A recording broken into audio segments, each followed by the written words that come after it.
Hey guys, it's Arts from Arts Model Trains. Welcome back to the channel. This video is going to be about the history of my layout, how I got to what this looks like today.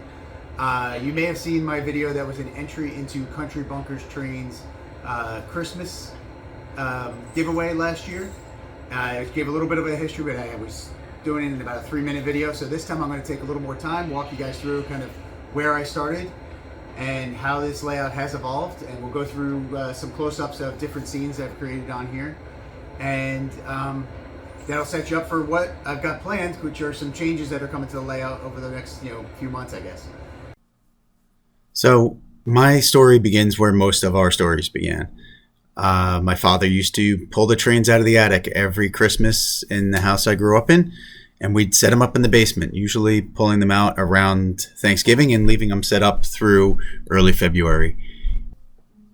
We had a pretty extensive table with 4 loops of 027 track. We were running his 3 post-war engines and 1 MPC engine.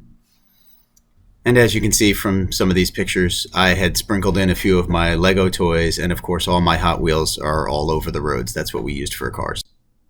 Fast forward a number of years. I buy my first house. My father, my oldest son, and I build our first permanent layout. It wasn't much.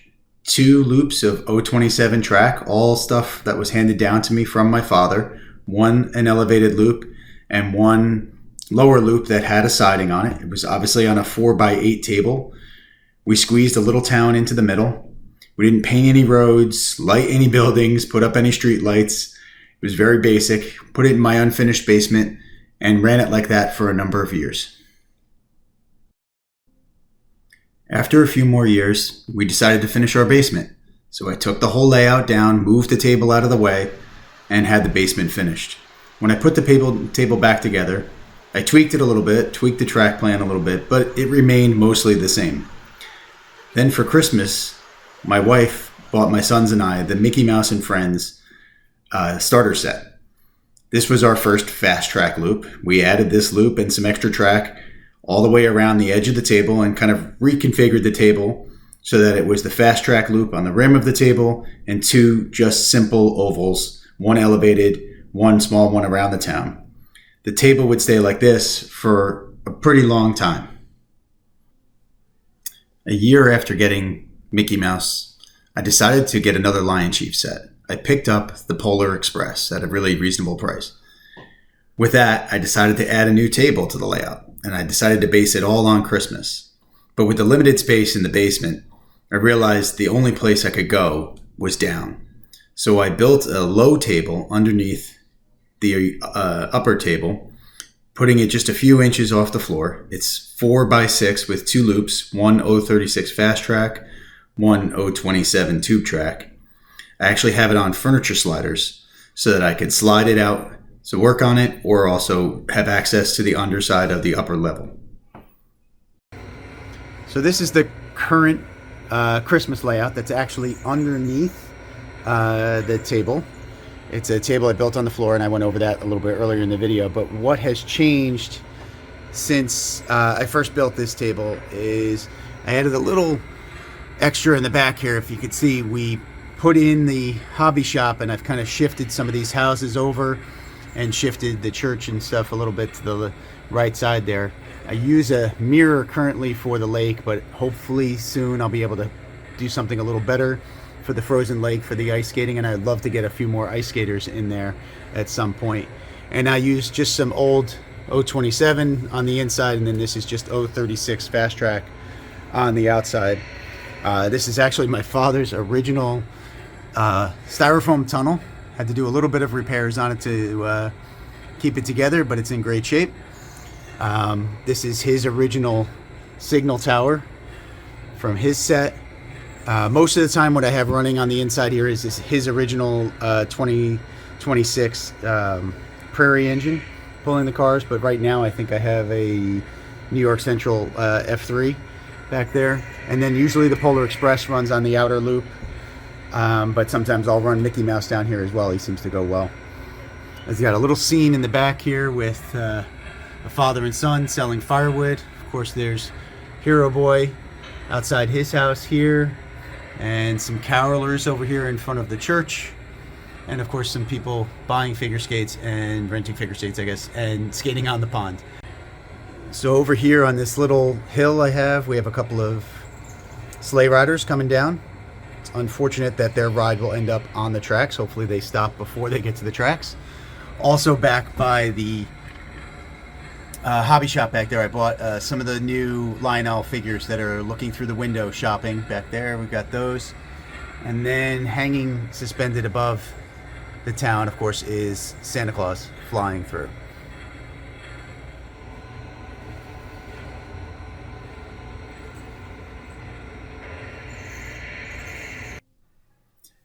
Again, a year later, I got bitten by the bug to expand the table a little bit. Without adding any actual space to the table, I decided what I needed to do was give the town a little more room. I decided to expand the upper loop, the elevated loop, by pushing it back on top of the outer loop of Fast Track so I could create more room. What I had to do was build a tunnel bridge combination. Probably not the most realistic effort I've put out into the table, but it was my first try at this. I guess I learned a lot as I went, and I would definitely do it differently next time. My younger son helped me cut all the wood, build it, and paint it. It worked out great, but it does have its limitations. It is only about 5.5 inches high from track to the lip of the tunnel, so it limits the size of the trains I can run through it. That's something I'm looking at adjusting, hopefully in the near future, as I try to raise my upper loop. The next time I decided to expand the table, I wanted to make a longer run on the upper loop. I was finally able to convince my wife that it was okay to expand the table.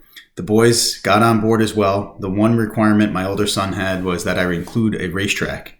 So what I did was added a 4x4 section to one end of the table, making it now a 4x12 table. And I was able to extend the outer loop of 036 around and add another small loop of 036 inside that. This gave us room to add some other buildings that we had in boxes in the storage room and expand the town, as well as include the racetrack that my son wanted. You might have noticed an issue in some of those previous pictures. I realized it too after a couple of weeks. The inner loop and the outer loop didn't have enough space between the two of them, and some of the engines or train cars would touch each other or bump each other as they went by. It wasn't causing any derailments, but it was definitely an issue. So what I decided to do was actually expand the outer loop and use 048 curve to give it enough space between the outer loop and the inner loop. And this worked out great. I added a little bit of wood at the end of the table, on the side of the table, bumping out just enough to accommodate the 048 curves. And now I can run modern stuff on the inside and outside at the same time and not have any issues. So earlier this year, I decided to get into legacy control. I pre-ordered the Base 3, and I also picked up a ZWL and 2 Legacy Power Masters. Now I'll be able to control all 6 tracks on my layout, either through legacy or conventional. This did require me rewiring a number of the tracks. I have one more to go on the lower level, and I'll also be installing a distribution block for the common wire so I can bring them all together and have one place to hook up my legacy system to. My most recent upgrade was to add track lighting over the table.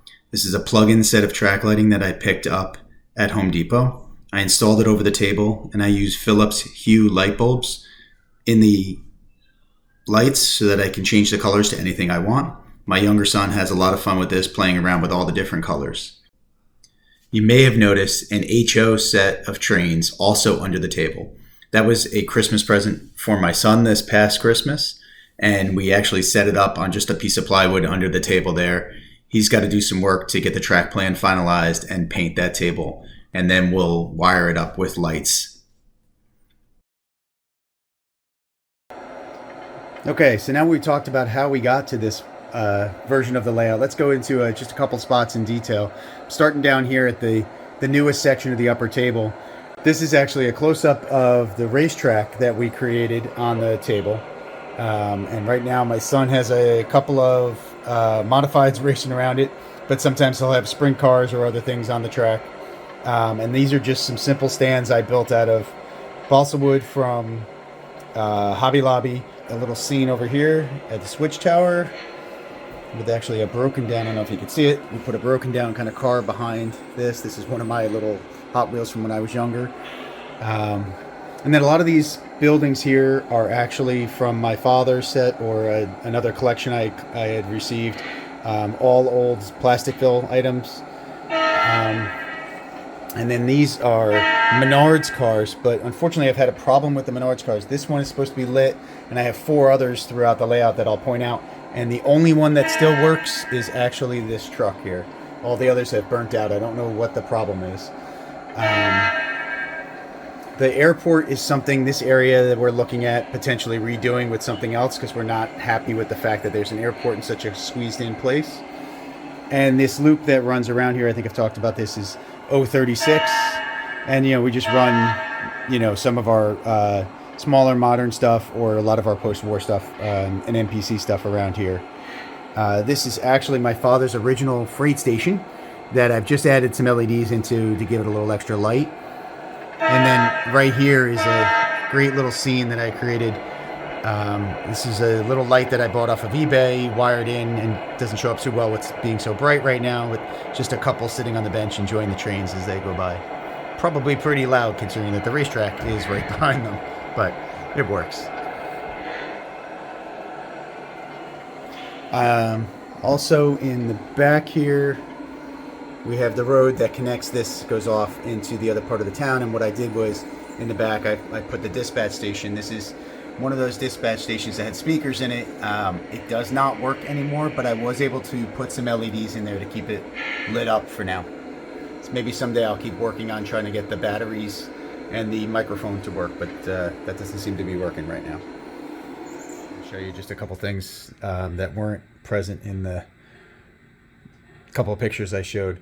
First, most of these buildings are actually all plastic fill buildings from my father, except for this modern house down here and the Woodland Scenics shed that we're actually using as a farmhouse.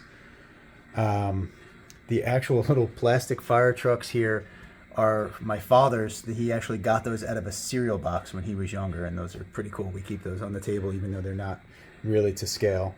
And you can see I have one Menards car there and another truck down here. As I mentioned before, they burnt out. The lights don't work on them anymore. I'm using the Menards power supply, so I'm really not sure what happened, but all 4 of my 5 Menards cars are burnt out.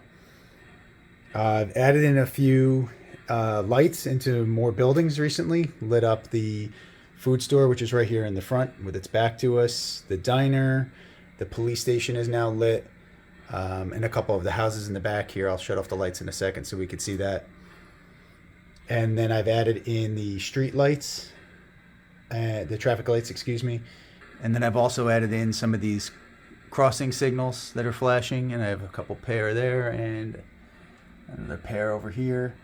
A few more that need to be done on the backside where the road crosses back over into the other section of the town. And in the buildings, I actually put vellum, plastic vellum in the windows. I have a few more buildings to do in order to make them look a little more solid when the lights are on. And just to show a couple of the little scenes I got set up on here, there's actually a little scene here where these guys are trying to fix this car. It's one of my oldest Hot Wheels cars. I'm not even sure when that's from, but it's pretty beat up, as you can see. And then this is the Woodland Scenics hobo set. And these guys are sitting here, and I think there's one more guy walking across the street there under the bridge. And then one more scene over here. There's a scene where a man is raising his hat to say good morning to a woman walking down the street with some flowers in her hand. It wasn't intentional. It's just something that happened as I was putting the figures out there. One of my other favorite scenes is my son had created a little farm down in this side of the layout, and these trucks that are actually part of the farm are actually my father's toys from when he was younger.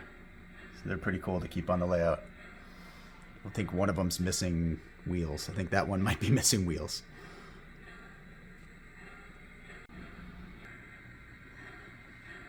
And I just wanted to get a quick shot of what it looks like at night with the buildings and the streets lit up.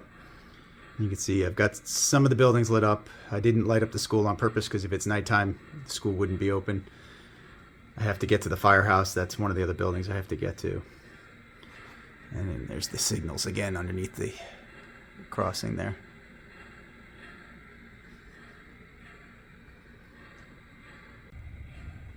So I hope you guys enjoyed that video about the history of my layout. Thanks for watching. For all my most recent subscribers, thanks for joining the channel. And anybody new, please be sure to like and subscribe. Now that I've got you guys up to speed on where my table is at, I'm going to do a couple of videos over hopefully the next couple of weeks about some changes that are coming. I've already got a pile of tracks sitting on the floor over here that we're ready to use. So stay tuned, more to come. Thanks.